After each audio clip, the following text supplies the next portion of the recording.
杨开，你入门3年，147场挑战无一获胜，此次以名相搏，境界却毫无提升，你图什么？乱柿子，随便你。废物，还是早点逐出师门。Hai, selamat datang kembali di channel Min-er Donghua. Kali ini kita akan melanjutkan cerita Donghua. Martial Peak. Nggak pakai lama lagi, langsung aja kita ke ceritanya. Cekidot. 3 hari kemudian, Yangke dijadwalkan untuk pertempuran kedua. Mungkin karena penampilannya yang aneh terakhir kali. Saat dia tampil lagi dengan memakai topeng, sehingga menarik banyak perhatian. Tapi kali ini, lawannya memang orang kuat di alam transenden tingkat kedua. Setelah pertarungan yang sulit, Yangke nyaris lolos dari kematian, dan dia menang lagi. Yang membuat anggota klan iblis kagum dan mengatakan, mereka tidak dapat mempercayainya.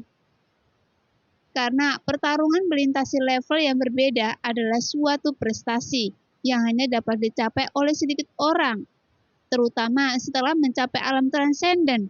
Meskipun perbedaan kekuatannya hanya pada level yang kecil, efektivitas pertarungan yang sebenarnya sangatlah berbeda. Sehingga prajurit alam transenden tingkat kedua seharusnya dapat membunuh prajurit tingkat pertama alam transenden hanya dengan beberapa gerakan. Tetapi akal sehat ini dipatahkan oleh Yangke. Kali ini, Yangke masih membawa batasan yang dikeluarkan oleh Yumo dan tidak dapat menggunakan kekuatan puncaknya. Berbeda dengan terakhir kali dia bertindak, kali ini dia benar-benar bertarung dengan seluruh hidupnya.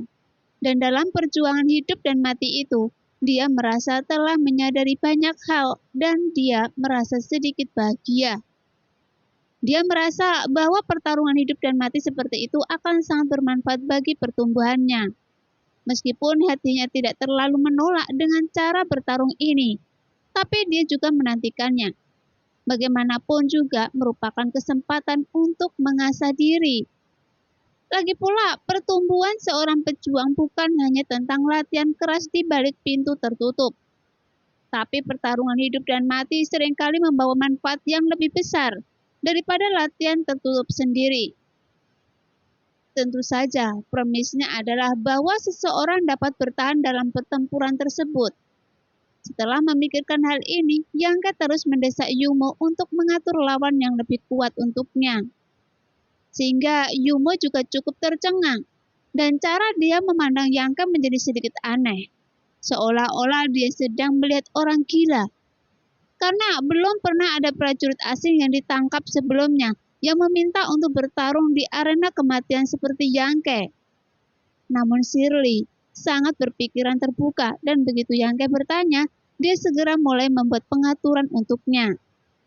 Sekarang, lawan yang ditugaskan semakin kuat, dan tingkat kesulitan Yangke dalam menghadapi lawan juga semakin tinggi. Tetapi setiap saat dia dapat menciptakan keajaiban luar biasa pada saat yang paling tidak terduga. Selama 3 bulan berakhir, Yangke telah melakukan total 14 pertempuran, dan lawan dalam 14 pertempuran semuanya adalah orang kuat di alam transenden tingkat kedua.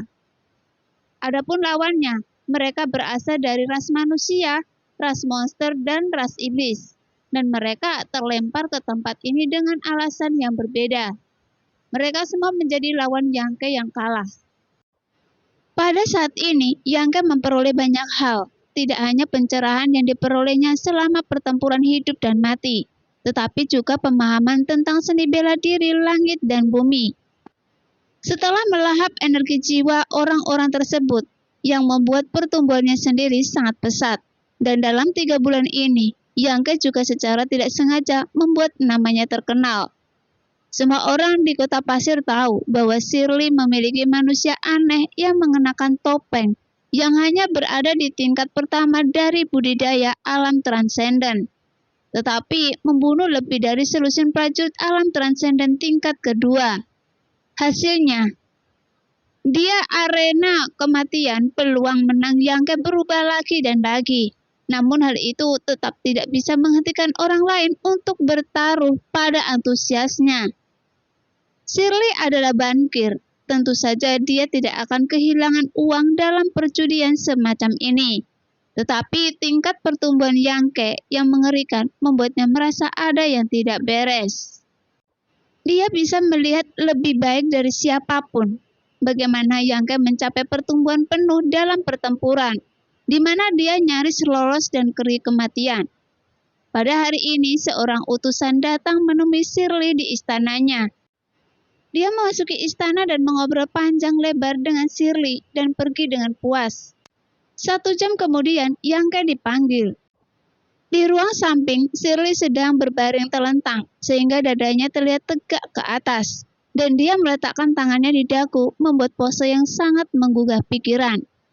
Anling setengah berlutut ke samping, mengendurkan tulangnya dan meremas bahunya.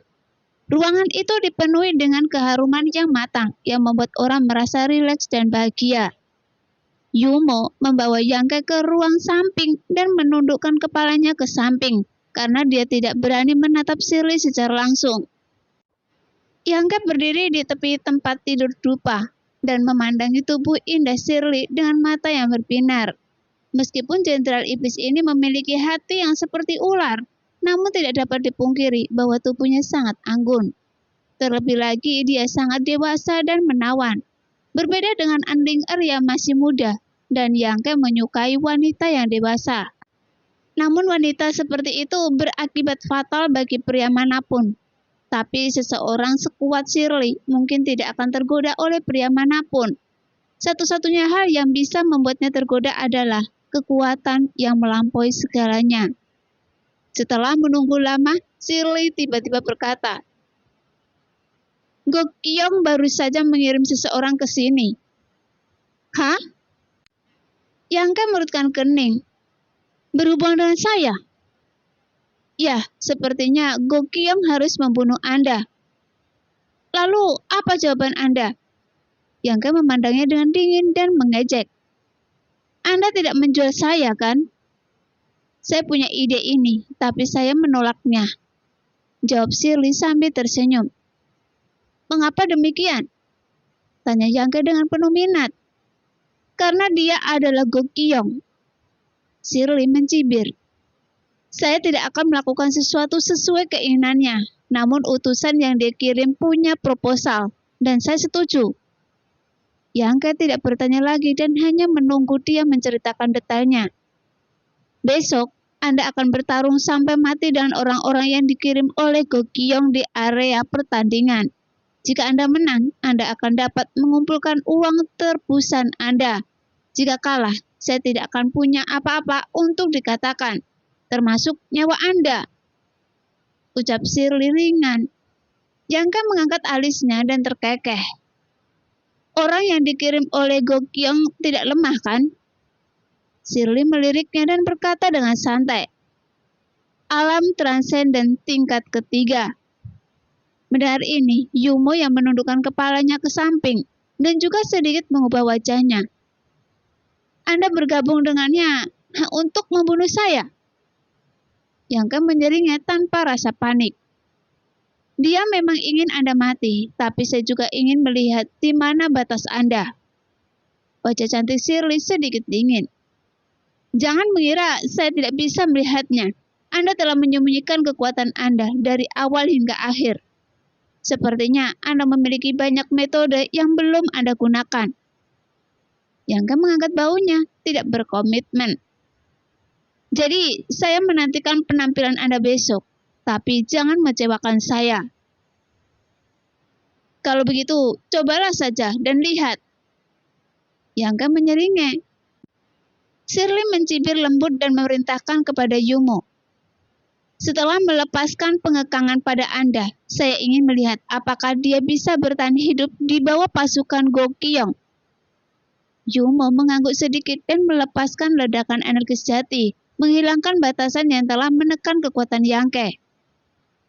"Ada pertanyaan yang perlu saya pahami. Jika saya menang besok, apakah uang tebusan saya akan dikumpulkan? Bagaimana dengan Anlinger?" kata Yangke dengan dingin. Shirley memandangnya dan tersenyum. "Tentu saja ini hanya untuk Anda, tapi saya bisa memberi Anda satu kesempatan lagi. Selama Anda menang besok, Saya akan melepaskan kalian berdua. Itulah yang Anda katakan. Yangke tertawa keras. Kata-kata Jenderal Iblis itu harusnya dapat dipercaya, kan? Saya harap Anda tidak menarik kembali kata-kata Anda. Shirley telah menutup mata indahnya dan tidak merespon sama sekali. Bumi merah tua telah menelan darah kehidupan yang tak terhitung jumlahnya, dan ada lubang di mana-mana dengan jejak pertempuran. Ini adalah medan perang kematian. Para iblis yang telah mendengar beberapa informasi orang dalam dan mereka telah menunggu di tribun lebih awal.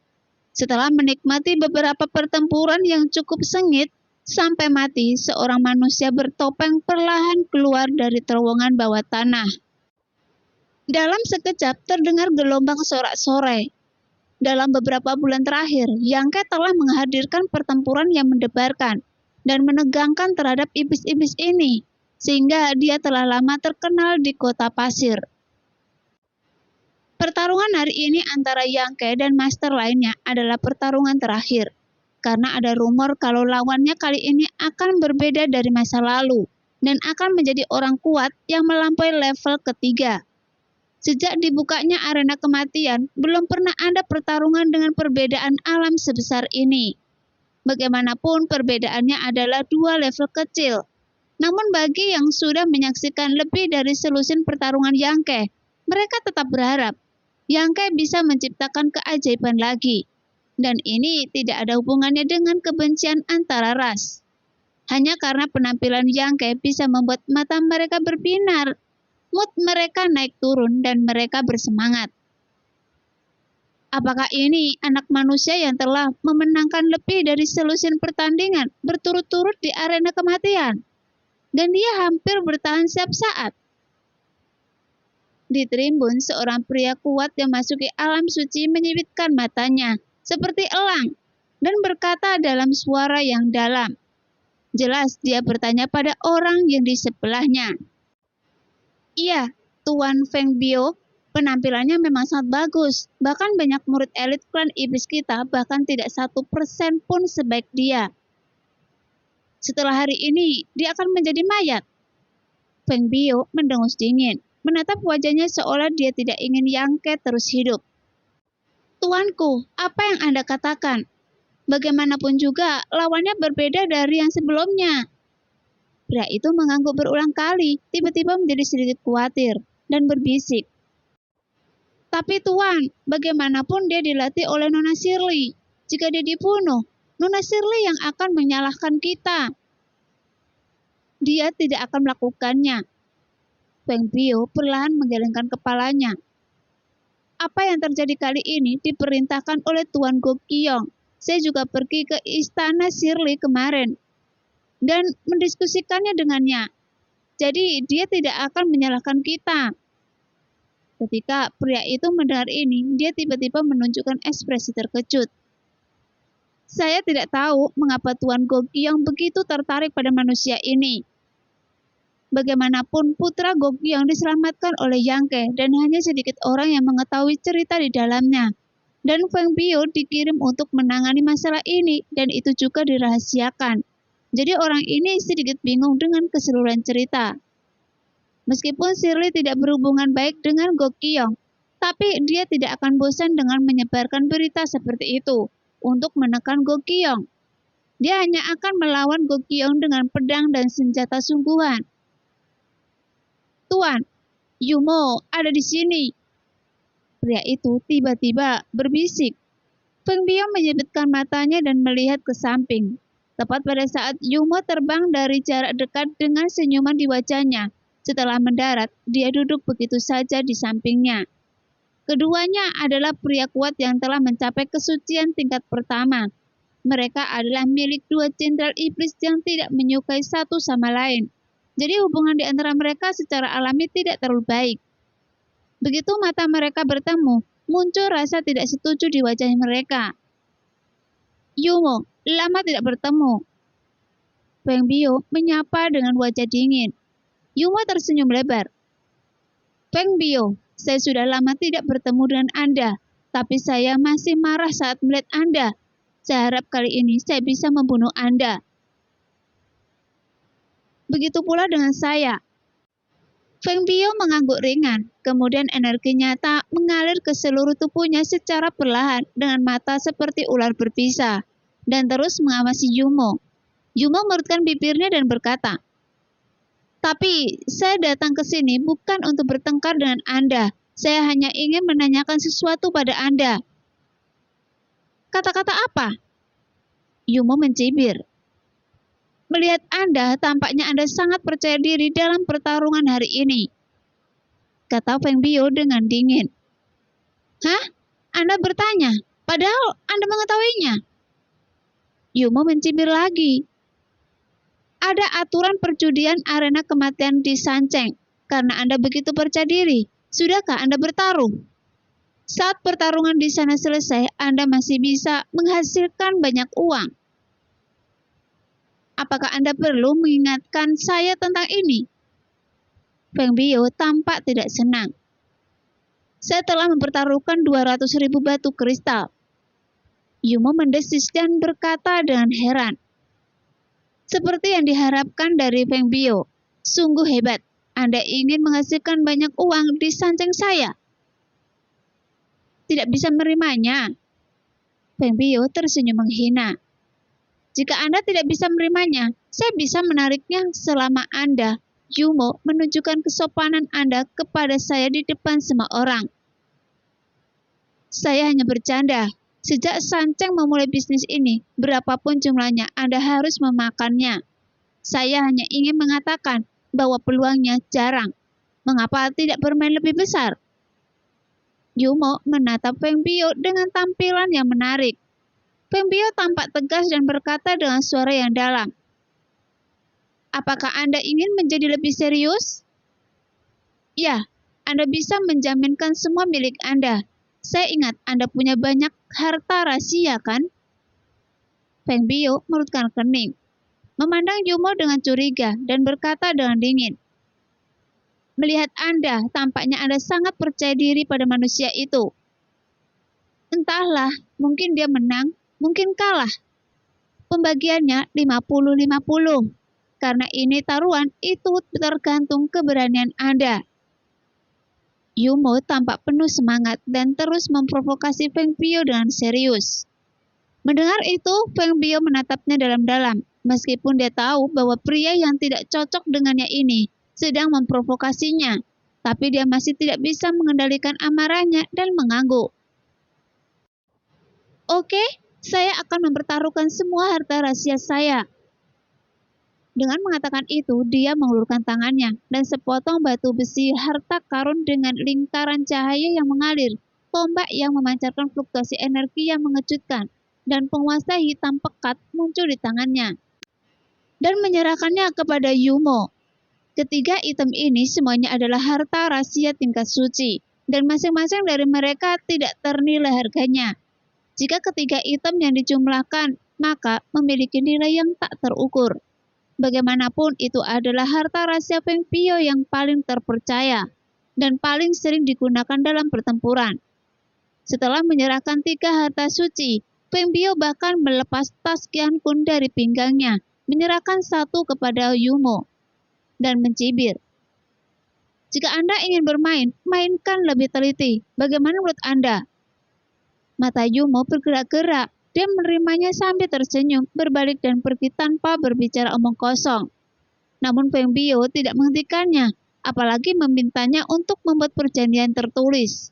Meskipun mereka tidak dapat memahami satu sama lain, mereka tetap mematuhi perjanjian lisan. Setelah beberapa saat, Yumo kembali ke Shirley. "Apakah pengaturannya sudah dibuat?" Shirley menatap Yangke yang berdiri di tengah arena kematian dan bertanya dengan lembut kepada Yumo. "Iya." Feng Biao meletakkan semua barang miliknya. Yumo mengangguk sedikit dan mengerutkan kening. "Nona, apakah Anda begitu percaya pada anak itu?" "Sejujurnya, meskipun penampilan sebelumnya mengejutkan, tapi sebenarnya saya tidak begitu percaya diri. Saya terlalu memikirkannya kali ini. Kemungkinan besar dia akan mati di sini. tidak masalah jika dia mati, tapi Feng Pio telah menekan begitu banyak harta benda dan jika dia mati, itu akan mempengaruhi sajeng kita. Saya tidak tahu. Jejak kebingungan muncul di mata indah Shirley dan dia menggelengkan kepalanya sedikit. Melihat itu, Yumo juga cukup terkejut. Sebagai salah satu dari 4 jenderal iblis besar dan salah satu dari sedikit master di dunia, Shirley secara alami memiliki caranya sendiri dalam memandang orang dan dia selalu akurat. Tapi kali ini dia sepertinya tidak dapat memahami situasinya. Saya juga bertaruh, meski dari luar anak ini memang sudah mati, tapi setelah mengatakan ini, Shirley menoleh dan melirik ke arah An Ling Er yang telah menjaga sisinya dan berkata dengan bibir cemberut. Gadis kecil ini tidak menunjukkan banyak kekhawatiran dari awal hingga akhir. Yumo tidak bisa tidak melirik An Ling Er dan menemukan bahwa memang demikianlah masalahnya. Meskipun dia tahu Yang Ke akan menghadapi musuh yang kuat hari ini, dia masih memiliki ekspresi tenang. Dan Shirley jelas-jelas mengintip beberapa informasi dari An Ling Er. Saya bertanya padanya beberapa kali, berapa level sebenarnya dari anak itu, tapi dia tidak menjawab saya. Semakin sering ini terjadi, semakin saya penasaran. Shirley mengulurkan tangan dan menyentuh wajah An Ling Er sehingga membuatnya takut sampai mati. Katakan pada saya, apakah dia pernah bertarung melawan lawan seperti itu sebelumnya? Shirley tiba-tiba berteriak dengan suara rendah. Mata indah seorang Ling Er kosong untuk sesaat, tapi segera berkedip dengan ekspresi perjuangan. Adegan dikejar oleh bibi suci Nan dan bertarung dengan banyak master klan yang di alam Xiaoshuan sudah tergambar di benaknya satu persatu. Tapi An Ling Er tampak sedih dan terus menggelengkan kepalanya. Shirley menghela nafas dan tak berdaya. Kemauannya juga sangat aneh. Dia sepertinya telah melatih beberapa keterampilan yang sangat kuat. Tapi kalau dilihat dari penampilannya, anak itu pasti pernah bersama orang ini sebelumnya dan dia masih aman. Jika tidak, bagaimana gadis ini bisa begitu lega? Ya, Shirley mengangguk sedikit. Mari kita lihat, jika dia tidak mati kali ini, dia pasti akan menjadi orang yang paling mempesona di seluruh benua dalam waktu dekat. Jika diberi waktu, dia mungkin bisa mencapai level dari Raja Iblis yang mendominasi satu sisi. Mendengar itu, tubuh Yumo gemetar. Nona, apakah menurut Anda dia begitu tinggi? Dia memiliki potensi ini. Shirley berkata dengan tegas, namun ada sedikit rasa dingin dan niat membunuh tiba-tiba muncul di matanya yang indah. Sayang sekali, orang seperti itu bukan dari klan saya. Jika dia dari klan saya, kita mungkin bisa melatihnya lebih baik. Yumo telah mengikuti Shirley selama bertahun-tahun, jadi dia secara alami tahu apa yang dipikirkan Shirley saat ini, dan dia merasa sedikit sedih. Dengan kualifikasi yang sangat baik, dia menjadi lebih kuat dengan setiap kemunduran dalam kesulitan. Jika bibit yang bagus tidak dibunuh lebih awal, itu pasti akan berdampak pada seluruh klan iblis di masa depan. Terlepas dari apakah anak ini menang atau kalah hari ini, hasilnya sudah hancur, karena Shirley mempunyai niat membunuh terhadapnya. Melihat Yang Ke berdiri tepat di bawah, diam-diam menunggu lawannya muncul. Yumo merasa sangat menyesal. Setelah beberapa saat, seseorang berjalan keluar dari koridor di sebelah Yang Ke. Orang ini sepertinya berjalan dengan santai, namun nyatanya dia sangat cepat. Dan hanya dalam sekejap mata, dia tiba-tiba muncul tidak jauh dari Yang Ke. Orang ini mengenakan pakaian hitam pekat yang bisa dilihat di mana-mana. Dia memiliki tubuh yang agung dan ekspresi yang dingin. Rambut hitam panjangnya diikat ke baunya. Matanya seperti bintang yang dingin, sehingga terlihat menakjubkan. Segera aura jahat membumbung ke langit dan memancar dari pria ini. Auranya panjang dan jangkauannya jauh. Bahkan energi sejatinya cukup murni, yang menunjukkan dia jelas lebih unggul dari prajurit alam transenden tingkat ketiga. Mata Yang Ke menyipit dan hatinya dipenuhi rasa kagum. Hanya dengan satu pandangan dia tahu bahwa pihak lain bukanlah orang yang mudah menyerah. Dan kali ini dia mungkin benar-benar harus melawannya sampai mati. Meskipun dia memiliki serangga pemakan jiwa dan tidak takut dengan lawan di alam suci, kali ini berbeda. Di hadapan begitu banyak iblis, dia tidak dapat menggunakan serangga pemakan jiwa secara langsung. Apalagi dia sendiri sangat ingin menguji hasil budidayanya selama periode ini. Ketika Yangke sedang mengamati lawannya, pria itu juga mengukurnya. Dengan mata yang membara dan berspekulasi, meskipun dia tidak bisa melihat wajahnya, dia merasakan aura pembunuh dari Yangke. Aura ini sangat kuat dan sangat jelas. Dan ketika menghadapi lawannya yang tingkat kultivasinya jauh lebih tinggi darinya, sebenarnya ada semangat juang yang membara di mata bawah topeng. Tidak, biasa-biasa saja. Pria ini hanya bereaksi singkat, dan dia segera menyadari sesuatu. Kemudian ada sedikit kewaspadaan yang muncul di matanya. Meskipun ada perbedaan besar di ranahnya, tetapi pihak lain sangat ingin mencobanya. Jadi hanya ada dua penjelasan, yaitu kesombongan atau kepercayaan diri. Tapi mengingat dia adalah orang yang bisa memenangkan lebih dari 10 pertandingan berturut-turut di arena kematian, dia bukanlah tipe pertama. Jika itu masalahnya, dia pasti sudah lama mati. Apakah anak manusia ini benar-benar berpikir bahwa dia bisa bersaing dengannya? Hanya dengan mengandalkan budidaya tingkat pertama alam transenden. Memikirkan hal ini, pria itu tiba-tiba menganggapnya menarik. Di Tribun ketika lawan Yangke keluar, suara diskusi terdengar dari segala arah. Banyak prajurit iblis yang menunjuk ke arah lawan Yangke, tampak terkejut dan bersemangat, seolah-olah mereka telah mengenali identitasnya. Apakah dia Disio prajurit yang berada di bawah pimpinan Tuan Golkiong? Itu dia. Saya pernah pergi ke kota Kingli sebelumnya dan melihat orang ini di sana. Dia memang Disio. Kenapa dia muncul di arena kematian? Dikatakan bahwa dia adalah orang pertama di antara orang-orang kuat di bawah Tuan Golkiong yang hanya selangkah lagi untuk dipromosikan ke alam suci. Bocah manusia ini akan mendapat masalah saat dia menghadapi Disio. Metode Disio tidak sebanding dengan alam transenden biasa. Dia telah melakukan eksploitasi militer yang hebat di bawah bimbingan Tuan Golkiong selama bertahun-tahun. Saya dengar dia bisa bersaing dengan mereka yang telah mencapai alam suci. Hei, sayang sekali, setelah hari ini saya khawatir saya tidak akan pernah melihat bocah bertopeng ini aktif di arena kematian lagi. Itu hanya manusia. Jika dia mati, dia akan mati.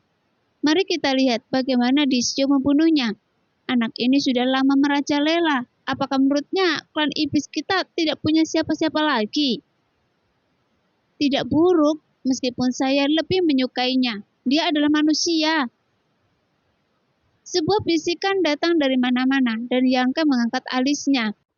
Seolah dia tidak menyangka bahwa lawannya hari ini masih cukup terkenal di kalangan iblis.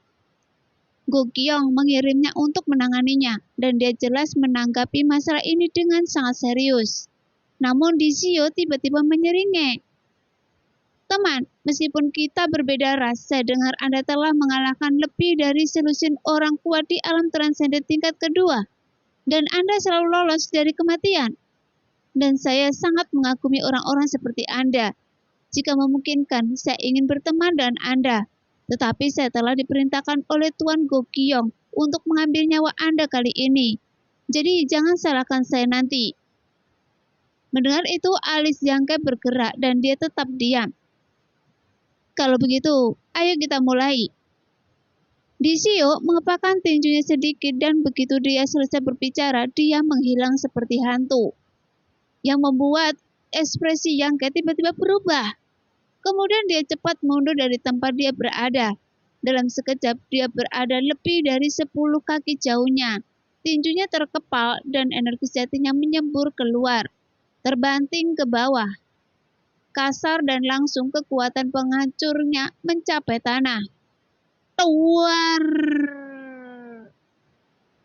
Di bawah suara ledakan keras yang bergema, seluruh arena kematian terguncang untuk sementara waktu, dan dampaknya menyebar ke tepian, namun diblokir oleh batasan dan penghalang yang tak terhitung jumlahnya.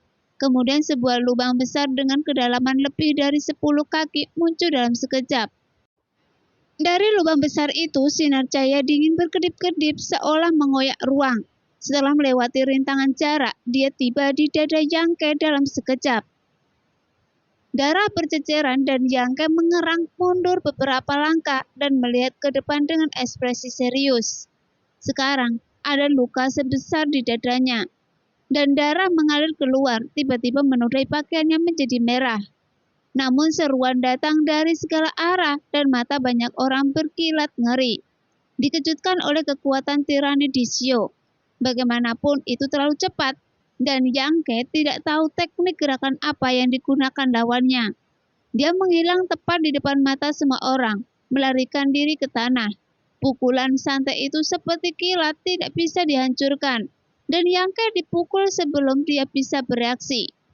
Namun Yangke telah bertarung lebih dari selusin kali sejak dia muncul di arena kematian. Meskipun dia selalu lolos dari kematian, dan merasa sangat malu, dia tidak pernah merasakan adegan berbahaya seperti ini. Jadi ketika dia dilukai oleh lawannya hanya dengan satu pukulan, dia juga sedikit terkejut. Meskipun luka Yangke sepertinya tidak serius, namun wajahnya berubah menjadi hijau dan putih, dan dia terengah-engah beberapa saat sebelum perlahan menjadi tenang. Dishio masih berdiri tidak jauh dari situ sambil tersenyum, memandang Yangke seolah-olah dia tidak pernah bergerak. Tetapi ada sedikit ketidakpuasan di antara alisnya. Dia awalnya berpikir bahwa meskipun pukulannya tidak dapat membunuh Yangke, itu masih akan membuatnya kehilangan efektivitas tempurnya. Tetapi dia tidak menyangka pihak lain akan bertahan. Anak ini sedikit aneh, tubuh fisiknya tampak sangat kuat, dan secara tidak kasat mata menetralkan kekuatan pukulan itu. Luar biasa. Dishio mengagumi dengan tulus. Saya tidak menyangka ada orang seperti Anda di antara manusia. Anda juga sama? Yangke memberikan tanggapan. Ayo lagi, teriak Dishio, tidak memberi Yangke waktu untuk bernafas. Kemudian tornado bercampur dengan konsepsi artistik penghancur tiba-tiba muncul di sekelilingnya. Setiap tornado sangat tebal dan melesat langsung ke langit yang dipenuhi asap dan asap. Kerikil di tanah tersapu ke dalamnya, membuat kekuatan tornado semakin menakutkan dan ringkas. Kemudian energi ganas yang tak tertandingi menyebar dari tubuh Dishio, menyebabkan tornado tersebut tiba-tiba berubah menjadi awan gelap di langit di atas arena kematian di beberapa titik, sehingga membuat suasana di tempat kejadian semakin kusuk. Segera bila angin keluar dari tornado. Bila-bila itu sangat tajam dan tidak bisa dihancurkan. Mereka bertabrakan satu sama lain dan memusnahkan rangkaian cahaya terang. Sehingga dalam sekejap bila angin itu menyelimuti Yangke sepenuhnya, membuatnya tidak bisa pergi ke surga dan tidak bisa masuk ke bumi. Pada saat ini, Yangke berteriak rendah dan tanah di bawah kakinya tiba-tiba tenggelam. Setetes cairan yang keluar dari ujung jarinya dan dengan pukulan tangannya sebuah perisai terkondensasi di atas kepalanya. Di bawah bila angin yang melonjak dan menyelimuti Yangke, perisai yang dipadatkan dari cairan yang sejati terus berubah bentuk, seperti kano di tengah gelombang badai.